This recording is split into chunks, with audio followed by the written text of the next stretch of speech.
Hi friends, ఇవాళ మనం చైనాలోని ఒక పెద్ద సిటీ అయినటువంటి హర్బిన్ కి వచ్చాము. హర్బిన్ అంటే ఇది చైనా రష్యా యొక్క బార్డరు.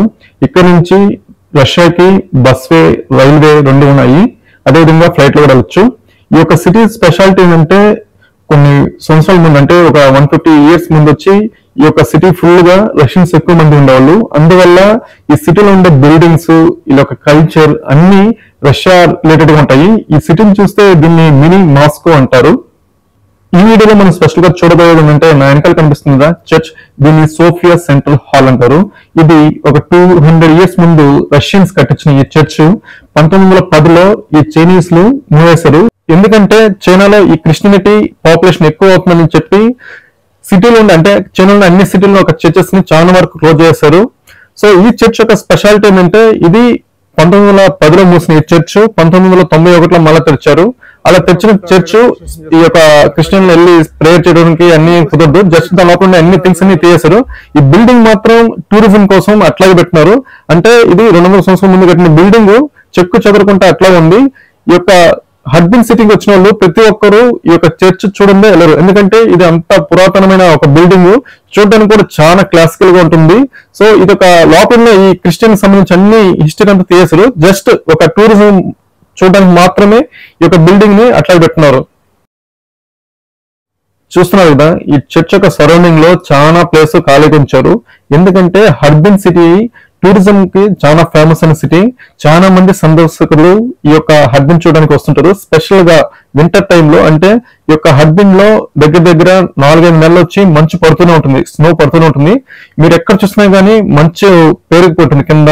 సో అందువల్ల ఆ యొక్క మంచు చూడడానికి ఈ యొక్క హర్బిన్ సిటీకి చైనాలో నలుమూలలా, అదేవిధంగా ఫారిన్ నుంచి కూడా చాలా మంది వస్తుంటారు. అందువల్ల ఈ యొక్క హర్బిన్ సిటీలో చాలా ప్లేసెస్ టూరిజం కోసం డెవలప్ చేశారు. దాంట్లో ఒకటి ఇది.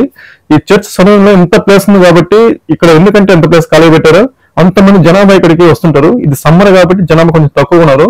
వింటర్ టైంలో చూస్తే ఇక్కడ ఫుల్ అండ్ ఫుల్ రష్ గా ఉంటుంది. చైనా ఒక స్పెషాలిటీ ఏంటంటే, ఎంతమంది జనాభా తిరుగుతున్నా గానీ ఆ సరౌండింగ్ లో ఎక్కడ గానీ ఒక చెత్త కనిపించదు, ఒక పేపర్ కనిపించదు, అంత క్లీన్ గా ఉంటుంది. ఇది మనం అప్రిషియేట్ చేయాల్సిందే చైనాని. ఇంత పెద్ద సిటీలో, ఇంత పెద్ద టూరిజం అయినటువంటి ఈ యొక్క హర్బిన్ సిటీలో ఎక్కడ చూసినా గానీ చాలా క్లీన్ గా ఉంటుంది. ఒక్క చెత్త పేపర్ కూడా ఉండదు, అంతగా ఎప్పటికప్పుడు క్లీన్ చేస్తుంటారు. అదే విధంగా ఇక్కడ తిరిగే మనుషులు కూడా ఎక్కడ వెళ్తే అక్కడ చెత్త వేయరు, ఎక్కడైతే డస్ట్బిన్ ఉంటుందో అక్కడ ఎత్తుకుని చెత్త వేస్తారు. అది వీళ్ళ యొక్క కల్చర్. సో ఇది మనం అప్రిషియేట్ చేయాల్సిందే. ఈ యొక్క చర్చ్ లోపలికి వెళ్ళాలంటే మనం టికెట్ తీసుకోవాలి. టికెట్ యొక్క ప్రైస్ వచ్చి చిన్నపిల్లలకి అయితే ఒక 150 రూపీస్ మన డబ్బుల్లో, పెద్దోళ్ళకి అయితే 200 రూపీస్. సో ఇక్కడికి వెళ్ళి టికెట్ తీసుకొని మనం లోపలికి వెళ్ళాల్సి ఉంటుంది. అదేవిధంగా మనం ఆన్లైన్ లో కూడా బుక్ చేసుకోవచ్చు. ఆన్లైన్ లో బుక్ చేసుకుంటే మన యొక్క బార్ కోడ్ ఉంటుంది, ఆ బార్ కోడ్ స్కాన్ చేసి మనం లోపలికి వెళ్ళొచ్చు. సో ఇక్కడ మనం వెళ్ళి టికెట్ తీసుకున్నాము. ఈ ప్లేస్ లో మనం టికెట్ తీసుకోవాలి. సో టికెట్ చేసుకుని ఆ టికెట్ ఇక్కడ సబ్మిట్ చేయాలి, అంటే ఈ టికెట్ చూపించి లోపలికి వెళ్ళాలి. ఇది ఫుల్ అండ్ ఫుల్ ఒక టూరిజం కాయ. దీని లోపలికి వెళ్ళి ప్రేయర్ చేస్తుంది కానీ, లేకపోతే ఈ యొక్క క్రిస్టియానిటీ శిలలు ఉండటం కానీ ఏమన్నా అన్ని తీయేశారు. ఎందుకంటే ఇది చైనా కాబట్టి. సో దీని యొక్క పేరు వచ్చి సోఫియా సెంట్రల్ హాల్. దీని యొక్క హిస్టరీ అంతా ఇట్లాగా పాంప్లెట్ లో పెట్టినారు, మనం చూసుకోవచ్చు. బట్ ఇదంతా చైనీస్ లో ఉంది. సో ఈ సోఫియా హాల్ వచ్చి చాలా ఫేమస్ అయిన ఒక చర్చ్. ఇక్కడే కాదు, చాలా దగ్గర, అంటే ఫారెన్ లో UK, US, రష్యా, ఇండియా చాలా దగ్గర ఈ యొక్క సోఫియా సెంట్రల్ హాల్ అనేవి చాలా ఫేమస్ గా ఉంటాయి చర్చెస్. సో అందువల్ల దాంట్లో భాగమే ఈ చైనాలో ఈ సోఫియా హాల్ కట్టించారు. సో చూస్తున్నారు కదా, ఇదంతా చాలా సంవత్సరాలు ఉంది కాబట్టి లోపలంతా సున్నంతో కట్టారు, బయటంతా ఎర్రటి రాళ్ళతో కట్టారు. సో చాలా వరకు కొంచెం డ్యామేజ్ అయింది, బట్ అంత పైన డ్యామేజ్ అవ్వకుండా ఇల్లు కొంచెం సర్దానమాట. సో చూస్తున్నారు కదా, దాంట్లో ఈ యొక్క పెయింటింగ్స్ అన్ని అట్లా పెట్టినారు. మొత్తం అంతా ఈ యొక్క క్రిస్టియనిటీ, అంటే ఈ శిలలు ఉంటాయి కదా, ఆ శిలలు కానీ ఆ యొక్క యేసుక్రీస్తు శిలలు అన్ని తీసేశారు. ఉట్ట బిల్డింగ్ మాత్రమే లోపల పెట్టినారు, ఇంకేం లేదు. సో ఎందుకంటే చైనాలో ఈ యొక్క క్రిస్టియనిటీ ఎక్కువగా ఉంటుంది కాబట్టి, అదేవిధంగా వాళ్ళు ఎక్కువగా దాన్ని ఇంప్లిమెంట్ చేయరు. అందువల్ల ఈ యొక్క చర్చిలు అనేవి నార్మల్ గా ఉంటాయి, ఎక్కడో ఒక దగ్గర ఉంటాయి తప్ప ప్రతి ఒక్క సిటీలో అక్కడంటే అక్కడ చర్చిలు కట్టడానికి ఇక్కడ వీలు ఉండదు. 200 years ముందు ఇటువంటి బిల్డింగ్ కట్టడం ఎంత కష్టమో మనకు తెలుసు. అప్పట్లో టెక్నాలజీ అంతా చాలా తక్కువ ఉన్నది, కానీ ఆ రోజుల్లో ఎంత పెద్ద చర్చెస్ కట్టారంటే గొప్ప విషయమే. మొత్తం మన ఊర్లో కోటలు ఉంటాయి కదా, అంటే ఈ యొక్క మన ఊర్లో పాత బిల్డింగ్స్ ఉంటాయి కదా అట్లా కట్టారు దీన్ని. మొత్తం లోపలంతా సున్నమే, ఏం లేదు లోపల, మొత్తం సున్నంతో కట్టినట్టుకున్నారు. సో చూస్తున్నారు కదా ఎంత బాగుందో. చాలా ఇప్పుడే అంటే 200 years ముందు ఇది ఇంకా అద్భుతంగా ఉంటుంది. సో ఇది బాగా పాత అయిపోయింది కాబట్టి ఇట్లా కనిపిస్తుంది. లోపలికి వెళ్తే మాత్రం ఏదో ఒక కొత్త అద్భుతమైన ఒక బిల్డింగ్ చూసినట్టు ఒక ఫీలింగ్ మనకి కలుగుతుంది అనమాట. సో ఇది వచ్చి ఎప్పుడు ఓపెన్ లో ఉంటుంది. మెయిన్ డోర్స్ ఓపెన్ చేయరు, సైడ్ లో ఉన్న డోర్స్ మాత్రం ఓపెన్ చేస్తారు. లోపల వచ్చి మనం ఏమైనా పియానో లేకపోతే మ్యూజిక్ అట్లా ప్లే చేయొచ్చు. బట్ లోపల చూస్తున్నారు కదా ఏం శిలలు ఏం లేవు. ఈ యొక్క క్రిస్టియన్ సంబంధించిన యేసుక్రీస్తు శిలలు కానీ అక్కడ ఏం లేవు, మొత్తం చేశారు. ఒక 2-3 ఫోటోలు మాత్రమే పెట్టినారు, మొత్తం అంతా తీసేశారు. బట్ బిల్డింగ్ మాత్రం అందరు చూడడానికి ఓపెన్ చేసి పెట్టినారు. ఇది యొక్క హడ్బిన్కి వచ్చిన వాళ్ళు కంపల్సరీగా చూడాల్సిన ప్లేస్ లో ఒకటిది ఈ యొక్క చర్చ్. సో అందువల్ల చాలా మంది ఇక్కడికి వస్తూ ఉంటారు.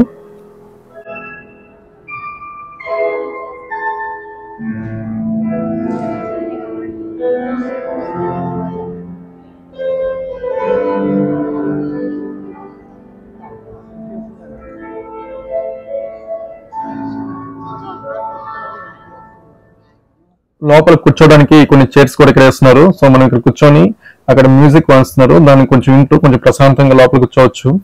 అదే విధంగా ఇక్కడ మ్యూజిక్ ప్లే చేయడానికి మనం ముందే బుక్ చేసుకోవాలి. ఎవరైనా కానీ ఇక్కడికి వెళ్ళి మనం మ్యూజిక్ ప్లే చేయొచ్చు. వాళ్ళు 1 week ముందే ఇక్కడ రిజిస్ట్రేషన్ చేసుకుని మన యొక్క మ్యూజిక్ ఇక్కడ ప్లే చేసుకోవచ్చు. అదేవిధంగా ఇంకేమన్నా అంటే మ్యూజిక్ తో పాటు ఈ యొక్క మ్యూజిక్ కల్చర్ సంబంధించినవి ఏమైనా ఉంటే ఇక్కడ వచ్చి మనం ప్లే చేసుకోవచ్చు. దాన్ని అలో చేస్తారు ఎవరైనా కానీ.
ఈ యొక్క చర్చ్ లోపలికి వెళ్ళడానికి బయట రావడానికి సైడ్ లో ఉన్న డోర్లు మాత్రమే ఓపెన్ చేస్తున్నారు.